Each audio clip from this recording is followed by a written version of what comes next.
Hello everyone, welcome to Sujanergy Media. Today we'll be talking about what are the most basic things you require to build a website.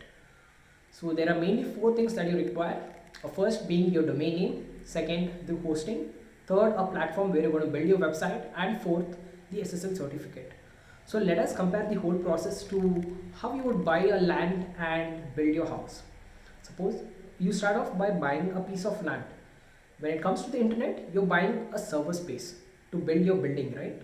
So the same way you buy a hosting where you can build your website. After you buy a piece of land, then you start constructing your building. So you may construct a small house, an apartment, or the tallest building in the world.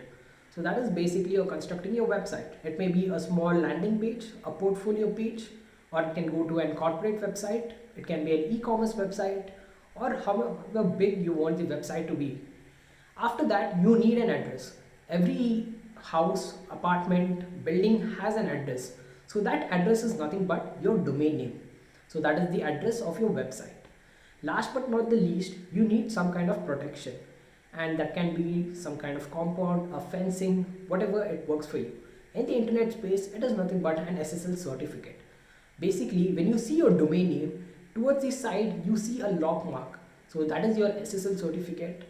So this is the basics of what you need to actually build a website. So hope it helps you.